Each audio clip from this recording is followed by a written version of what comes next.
জনপ্রিয় ইসলামী বক্তা মিজানুর রহমান আজহারীকে নিয়ে ভবিষ্যদ্বাণী করেছিলেন প্রাত মাওলানা লুৎফর রহমান। 9 মাস আগে করা সে ভবিষ্যদ্বাণী মিলে গেছে।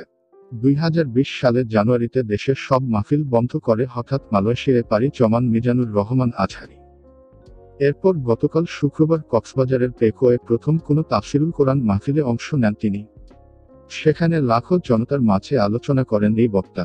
আজহারী দেশ ছেড়ে চলে যাওয়ার পর মাওলানা লুৎফর রহমান ভবিষ্যদ্বাণী করেছিলেন যে, সোজা কথা, সংক্ষিপ্ত কথা, চূড়ান্ত কথা, শেষ কথা, মিজানুর রহমান আজহারী আবার আসবে, বিজয়ের বেশে আসবে।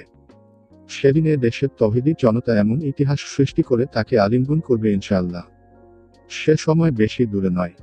বিস্তারিত দেখুন ভিডিওতে। সেই সময় বেশি দূরে নয়। বিজয়ীর বেশে দেশে ফিরবেন মিজানুর রহমান আজহারী, এমন কথাই বলেছিলেন প্রয়াত আলেমে দ্বীন মাওলানা লুৎফর রহমান। মিজান আবার আসবে, বিজয়ীর বেশে আসবে। এই দেশের তাওহীদি জনতা এমন ইতিহাস সৃষ্টি করে তাকে আলিঙ্গন করবে ইনশাআল্লাহ। যদিও সে সময় তিনি বলেছিলেন গবেষণার কাজে মালয়েশিয়া ফিরে যাচ্ছেন, তবে দেশের বিভিন্ন গণমাধ্যমে উঠে আসে ভিন্ন কথা, যার কারণে শুধু আওয়ামী লীগ না, বিভিন্ন ভণ্ড পীরদের চক্ষুশূলে পরিণত হয়েছিলেন তিনি। 2020 সালে 12 সদস্যের হিন্দু পরিবারটি যখন ধর্মান্তরিত হয়, তখন সেই 12 জনকেই আটক করে পুলিশ, আর যার কারণে তৎকালীন আওয়ামী লীগ সরকার ও ভারত সরকারের অদৃশ্য চাপেই দেশ ছাড়তে বাধ্য হন মিজানুর রহমান আজহারী। রহমান তার এই ভবিষ্যৎবাণীর 4 বছর পর ঠিকই বিজয়ের বেশে দেশে ফিরলেন ইসলামী বক্তা মিজানুর রহমান আজহারী। অনুষ্ঠিত মাহফিলে রাত 10টার দিকে প্রধান মুফাসসির হিসেবে যোগ দেন আজহারী। এর আগে সর্বশেষ 2020 সালের জানুয়ারিতে হঠাৎ করেই সব মাহফিল স্থগিত করে দেশ ছাড়েন মিজানুর রহমান আজহারী। বিদ্যালয়ে আন্ডার গ্র্যাজুয়েট করার জন্য মিশরে যান। আল আজহার বিশ্ববিদ্যালয়ে মিজানুর রহমান আজহারী ডিপার্টমেন্ট অফ তাফসির অ্যান্ড কুরআনিক সায়েন্স থেকে 2012 সালে শতকরা 80% সিজিপিএ নিয়ে স্নাতক সম্পন্ন করেন। কিন্তু তার এই প্রত্যাবর্তন দেখে যেতে পারলেন না মাওলানা লুৎফর রহমান। 27 ডিসেম্বর শুক্রবার কক্সবাজারের পেকুয়া বৃহত্তর সাবেক গুলদি তাফসির ময়দানে পৈতৃক নিবাস কুমিল্লার মুরাদনগরের পরমতলা গ্রামে। তিনি ডেমরার দারুন নাজাত সিদ্দিকিয়া কামিল মাদ্রাসা থেকে 2004 সালে দাখিল পরীক্ষায় জিপিএ 5 পেয়ে উত্তীর্ণ হন।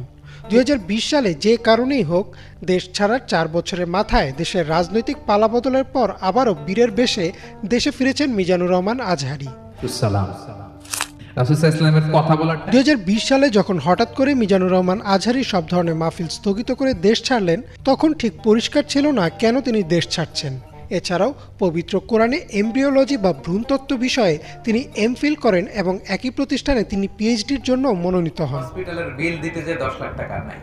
বিভিন্ন সূত্র থেকে দাবি করা হয় 2020 সালের জানুয়ারি মাসে তার এক মাহফিলে 12 ভারতীয় নাগরিক ধর্মান্তরিত হয়, আর এ নিয়ে সে সময় ব্যাপক আলোচনা সৃষ্টি হয়। আজহারীর ভক্তরা জানান তিনি অত্যন্ত সাহসী ও জ্ঞানী একজন বক্তা। মাহফিলে বক্তব্য দেওয়ার সময় তিনি কাউকে ভয় করতেন না, সবসময় সত্য ও ন্যায়ের কথাই বলতেন। আর তৎকালীন সরকারের ধর্ম প্রতিমন্ত্রী মাওলানা আজহারীকে জামাতের ট্যাগও দেন। মিজানুর রহমান আজহারী 1990 সালের 26 জানুয়ারি ঢাকার ডেমরায় জন্মগ্রহণ করেন। তার 2006 সালে আলিম পরীক্ষায় তিনি পান গোল্ডেন জিপিএ 5। 2007 সালে ইসলামিক ফাউন্ডেশন আয়োজিত মিশর সরকারের শিক্ষাবৃত্তি পরীক্ষায় প্রথম স্থান অধিকার করে মিশরের আল আজহার বিশ্ববিদ্যালয়। 2013 সালে তিনি মালয়েশিয়ায় অবস্থিত গার্ডেন অফ নলেজ খ্যাত ইন্টারন্যাশনাল ইসলামিক ইউনিভার্সিটি থেকে উচ্চ নাম্বার সহ মাস্টার্স শেষ করেন।